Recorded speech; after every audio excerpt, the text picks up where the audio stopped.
దేవునికి స్తోత్రం. మీ అందరికీ నా హృదయపూర్వక వందనాలు తెలియజేస్తున్నాను. మన ప్రభువును రక్షకుడైన యేసుక్రీస్తు ఈరోజు నిన్ను ప్రేమించి నిన్ను దీవించి నీ జీవితంలో సంతోషమును అనుగ్రహించి నీ బ్రతుకు దినములన్నిట కృపాక్షేమములు నీకు అనుగ్రహించే దేవుడు మన ప్రభువును రక్షకుడైన యేసుక్రీస్తు. దేవుని బిడ్డలారా, మీరందరూ బాగున్నారని నేను నమ్ముతున్నాను. ఇర్మియా గ్రంథము 31వ అధ్యాయము 3వ వచనంలో మనకు బాగా తెలిసినటువంటి దేవుని వాక్యం. చాలా కాలము క్రిందట యెహోవా నాకు ప్రత్యక్షమై ఇట్లనెను, శాశ్వతమైన ప్రేమతో నేను నిన్ను ప్రేమించుచున్నాను గనుక విడువక నీ ఎడల కృప చూపుచున్నాను. దేవుని బిడ్డలారా, ఇది ఒక అద్భుతమైనటువంటి దేవుని యొక్క ప్రజల గురించి దేవుడు మాట్లాడడం జరిగింది. ఇది ద్వితీయోపదేశకాండంలో మనకు 7వ అధ్యాయము 8వ వచనంలో కూడా ఈ మాట మనకు కనబడుతుంది. ఈ మాట ఎందుకు మాట్లాడాడు దేవుడు అంటే, దేవుడు ప్రేమించే మనుషులు ఈ లోకంలో కొంతమంది ఉన్నారు. ఈ రోజుల్లో యేసు ప్రభువును నమ్ముకున్నటువంటి వారందరూ ఆయన ప్రేమకి పాత్రులే. కానీ యెహోవా దేవుడు ప్రేమించే ఆ జనులు ఇశ్రాయేలీయులు. అందుకే అంటాడు, ఇశ్రాయేలు వంశస్థులందరికీ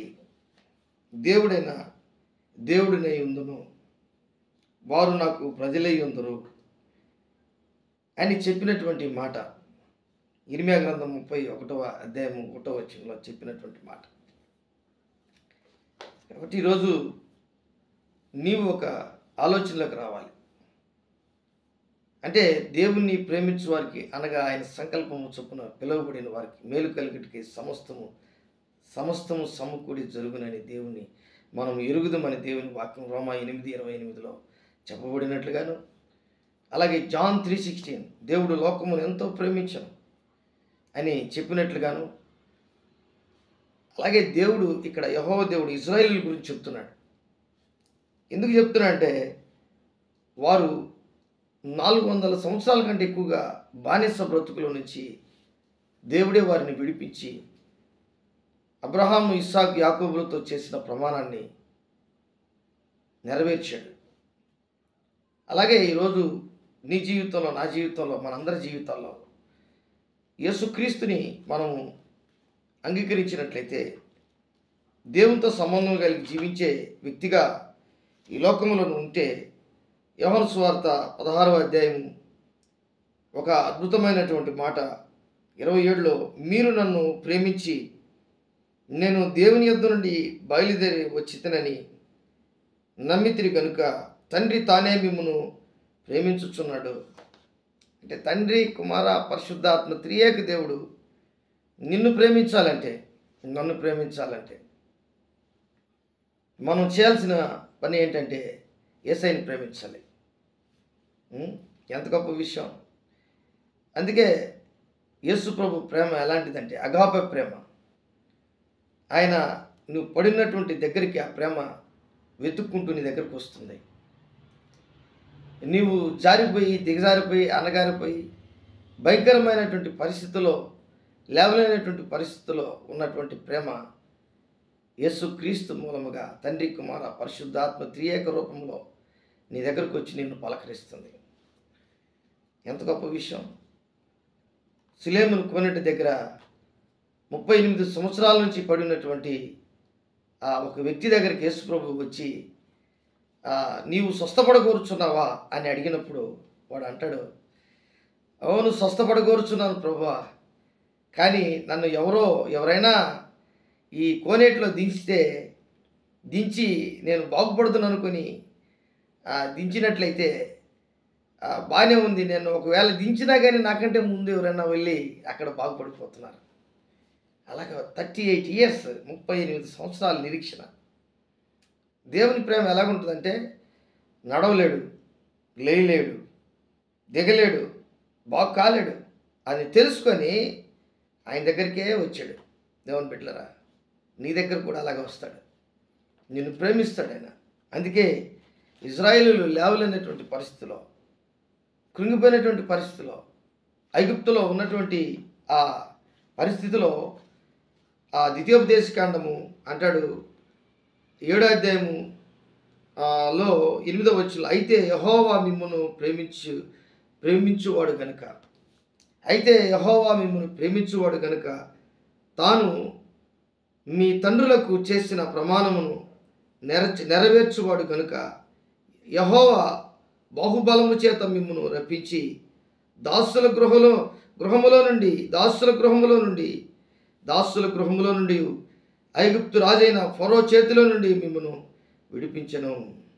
కాబట్టి నీ దేవుడైన యెహోవా తానే దేవుడనియు, తన్ను ప్రేమించి తన ఆజ్ఞలను అనుసరించి నడుచుకుని వారికి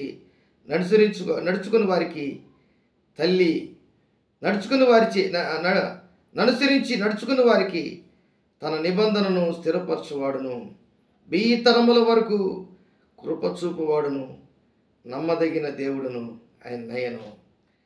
ఎంత గొప్ప విషయం అంటే 1000 తరాల వరకు నీ జీవితంలో నిన్ను ప్రేమించి, నిన్ను ఆయన సంరక్షించి, నిన్ను విడిపించి, నీ బంధకములో నుంచి నీ తరతరములు, నీ 4 తరములు కానీ, 5 తరాలు కానీ, 10 తరాలు కానీ, నీ పిల్లలను నిన్ను 1000 తరముల వరకు నిన్ను ఆశీర్వదించుటకు ఆయన సమర్థుడు.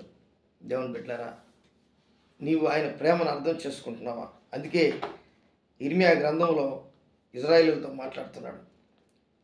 చాలా కాలము క్రిందట యెహోవా నాకు ప్రత్యక్షమై ఇట్లనెను, శాశ్వతమైన ప్రేమతో నేను నిన్ను ప్రేమించుచున్నాను.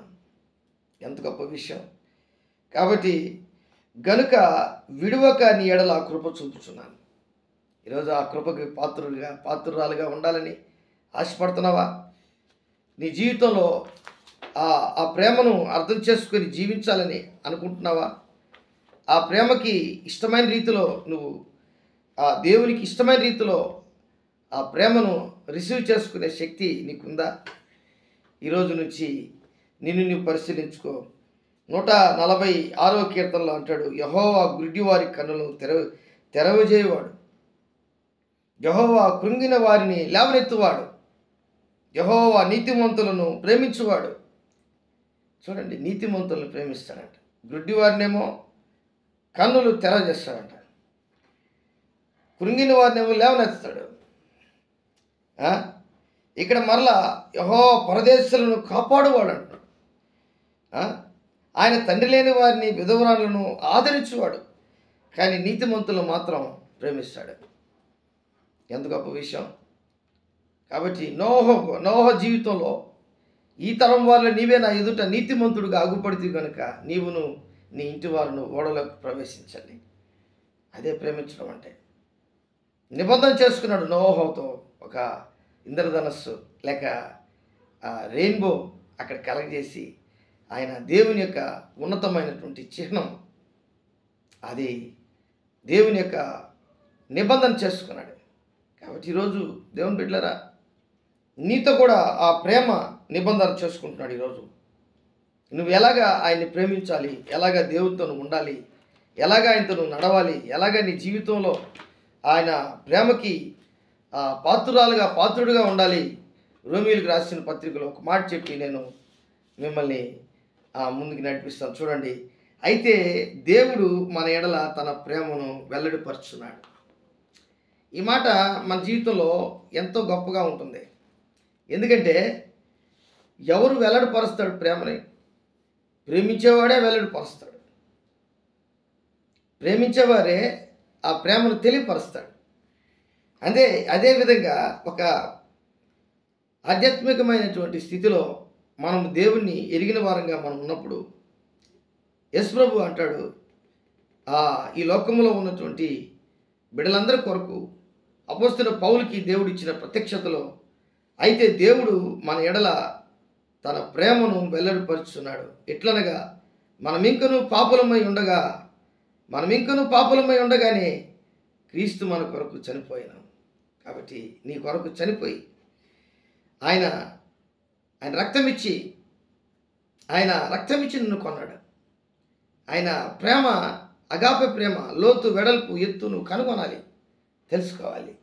అందుకే ఆయన ప్రేమను దాటి వెళ్ళలేనటువంటి స్థితి చాలామంది యేసుప్రభువును నమ్ముకున్నటువంటి వారిలో చాలామంది ఆ అగాపె ప్రేమ, ఆయన ప్రేమ కవిగిల్లో దాచుకొని మనల్ని కాపాడినటువంటి ప్రేమ, తల్లి కంటే తండ్రి కంటే ఎక్కువగా ప్రేమించే ప్రేమ,